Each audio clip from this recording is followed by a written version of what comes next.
کی خبر سنی، شدت غم سے بے ہوش ہو گئی، امام ہوش میں لائے اور پھر اس کے بعد نصیحتیں کیں، وصیتیں کیں، اور اب وہ وصیت فرما رہے ہیں، یا اخیہ، تو اے میری پیاری بہن، اخیہ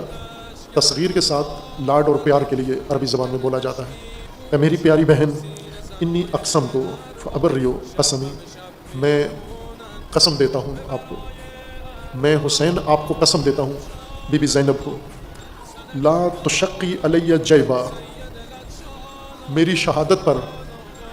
میرے جانے کے بعد گریبان چاک نہ کرنا، میرے جانے کے بعد ہرگز گریبان چاک نہ کرنا، ولا تخمشی علیہ وجہا، اور میری شہادت کے بعد، میری گردن کٹ جانے کے بعد، میری لاش پائمال ہو جانے کے بعد، میری پیاری بہنا ہرگز میرے غم میں اپنے چہرے پہ نہ پیٹنا، اپنے چہرے پہ تماچے نہ مارنا، گریبان چاک نہ کرنا، اپنے چہرے پہ میں قسم دیتا ہوں آپ کو، چونکہ اس وقت رواج تھا، عرب تہذیب کا یہ رواج تھا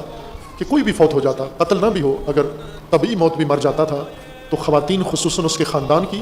یا ناحیات کہا جاتا تھا ان عورتوں کو، نوحہ گر عورتیں جنہیں ناحیات کہا جاتا تھا، ان کا طریقہ یہی تھا عزاداری کا، عزا کا، تعزیت کا، اور سوگوار خاندان کو تسلیت کہنے کا، وہ جمع ہوتی گروپ کی صورت میں اور آ کر عربی شعر پڑھتی، دکھیا بین پڑھتی، پھر اس کے بعد وہ یہی کام کرتی تھیں، اپنے چہرے پیٹتی تھیں اور اپنے سینے پیٹتی تھیں۔ تو امام علیہ السلام نے فرمایا یہ جو لوگ کر رہے ہیں پہلے سے، یہ آپ نے نہیں کرنا، ہرگز میرے اوپر یہ کام نہ کرنا آپ، لا تخمشی علیہ وجہا ولا تدعی علیہ بالویل والصبور اذ انا ہلکت، اے بی بی میری پیاری بہنا، جب میں قتل ہو جاؤں، جب میں شہید ہو جاؤں، جب میری گردن کٹ جائے، ولا تدعی علیہ بالویل والصبور، ہرگز اپنے لیے اللہ تبارک و تعالیٰ سے مصیبت طلب نہ کرنا، یہ نہ کہنا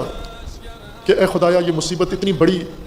ہم پر نازل ہو گئی ہے کہ اے خدایا اب ویل ہو، اب واویلا، واویلا جو ہم کہتے ہیں، واویلا یہ ویل سے ہی نکلا ہے، ویل طلب، مصیبت طلب کرنے کو کہتے ہیں۔ کبھی انسان اپنے لیے جب شدید دکھ آ جاتے ہیں، گھیر لیتے ہیں انسان کو، انسان کے اوپر بہت شدید صدمہ آ جاتا ہے، تو انسان بے بس ہو کر اپنے لیے مصیبت طلب کرتا ہے، خواہش کرتا ہے، میں مر جاؤں، میں نہ رہوں، میں مٹ جاؤں، میرا خاتمہ ہو جائے،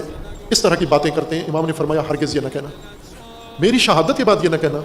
کہ اللہ ہمیں مٹا دے، ہمیں ختم کر دے، اب ہم کیا کریں، یہ نہ کہنا۔ والصبور اذا انا اہلکت ثم جاء بها حتى اجلسها عندي، سید الشہداء علیہ السلام نے تسلی دی، دلاسا دیا، ڈھارس دی، وصیت کی، اور خصوصاً یہ وصیت کی کہ ہرگز گریبان چاک نہیں کرنا، دامن چاک نہیں کرنا، شدت غم سے، جیسے ہوتے کپڑے پھاڑ دیتے ہیں، خواتین ہو یا مرد ہو، کبھی شدت غم میں یہ کام کرتے ہیں، یہ نہیں کرنا، اپنے عزیزوں کا غم ہو یا کوئی بھی غم ہو، اہل البیت فرماتے ہیں یہ کام نہ کرنا، یہ نہیں ہے، گریبان چاک کرنا، کپڑے پھاڑنا، غم کا اظہار، یہ اہل البیت کا پسندیدہ طریقہ نہیں ہے۔ اور اب فقہی احکام اس کے ہیں، فقہا نے ذکر کیے ہیں کہ وہ آیا جائز ہے یا ناجائز ہے، لیکن سید الشہداء علیہ السلام بی بی کو قسم دے کر فرما رہے ہیں کہ بی بی قسم ہے تجھے میری کہ یہ کام نہ کرنا آپ میرے بعد، اور دوسرا ویل الصبور طلب نہ کرنا، اور اپنے چہرے پہ پیٹنا نہیں ہے آپ نے۔